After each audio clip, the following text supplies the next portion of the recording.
নমস্কার বন্ধুরা, আজকে আমরা বানাবো পাটিসাপটা পিঠে। তাই পাটিসাপটা পিঠের জন্য নারকেল আমি আগে থেকেই কুড়িয়ে রেখে দিয়েছি।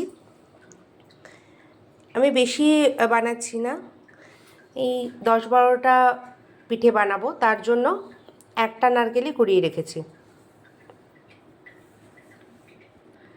এবার এই নারকেল কোড়ার সাথে আমি আমুল স্প্রে দুধ অ্যাড করব।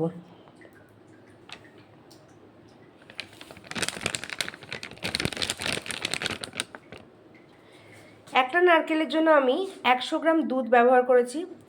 আর মিক্সিতে আগে থেকে চিনি আর এলাচ একসাথে গুঁড়ো করে রেখেছি, এটাও আমি আমার এই নারকেল কোড়ার সাথে মিক্স করব।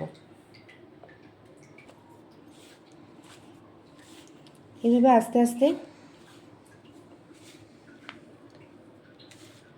চিনির গুঁড়ো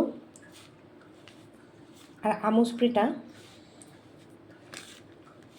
আমি নারকেল কোড়ার সাথে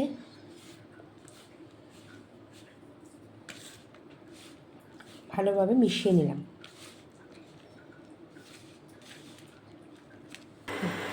এবার একটা পাত্রে অল্প ঘি নিয়ে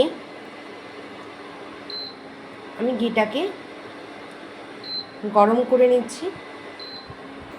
এখন ঘিটা গরম হয়ে গেলে পাত্রে নারকেল কোড়া যে মেখে রেখেছিলাম দুধ আর চিনি দিয়ে সেটা ঢেলে দিচ্ছি।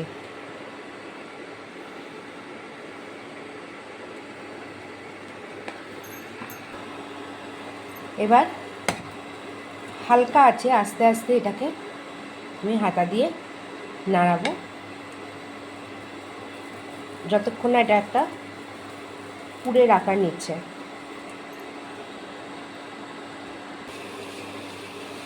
এই দেখুন ধীরে ধীরে পুরের আকারটা নিচ্ছে।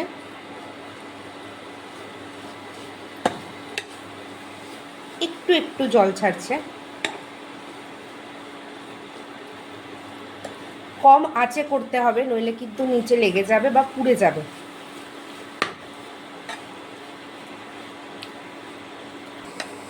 এখন দেখুন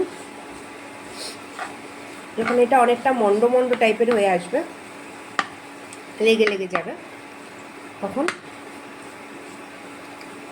আপনি বন্ধ করে দেবেন, ইন্ডাকশন বা গ্যাস বন্ধ করে দেবেন।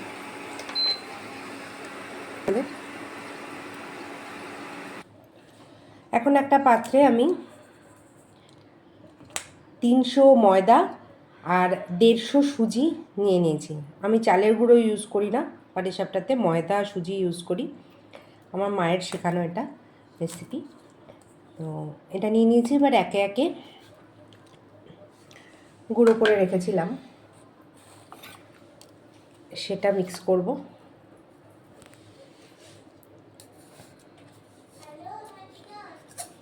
চিনি গুঁড়োটা মেশানোর পর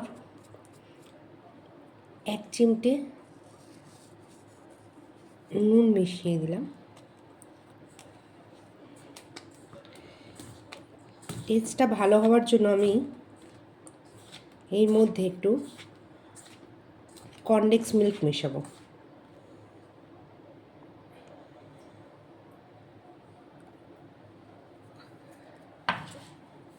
কনডেন্স মিল্ক মেশালে টেস্টটা একটু ভালো আসবে। এই যে কনডেন্স মিল্কটা মিলিয়ে নিলাম, এটা মিক্স করলে টেস্টটা একটু ভালো আসবে। এবার আমি ব্যাটারটা তৈরি করার জন্য দুধ অল্প অল্প করে মেশাবো।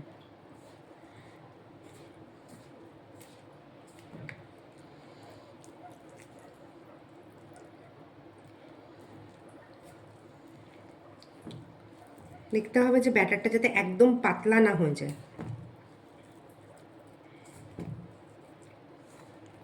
একটু ঠিক হতে হবে ব্যাটারটা। দেখুন ধীরে ধীরে দুধ মিশিয়ে এভাবে ব্যাটারটা বানাতে হবে।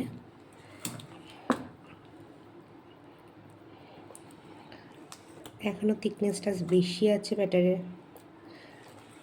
আর একটু পাতলা হবে।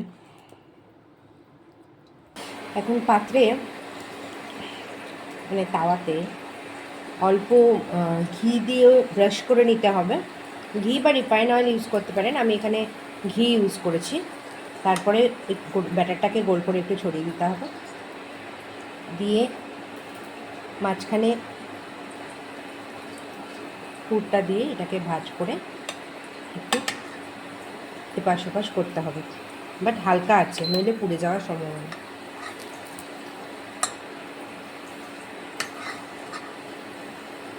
দেখুন একটু লালচে কালারটা চলে আসলেই, দেখুন আরেকটা আমি আপনাদের বানিয়ে দেখাচ্ছি। একটা হাতায় করে ব্যাটারটা অল্প নিয়ে তারপরে এভাবে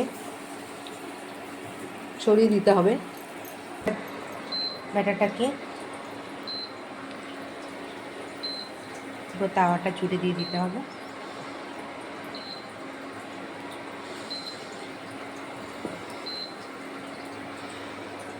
এবার এটা পুরটা বানিয়ে রেখেছেন সেটা আমি আস্তে করে উপর দিয়ে দিয়ে দিলাম। তারপর চামচের সাহায্যে এটাকে আস্তে আস্তে তুলতে হবে। আগে একটু ঘি দিয়ে ব্রাশ করে নেবেন, নইলে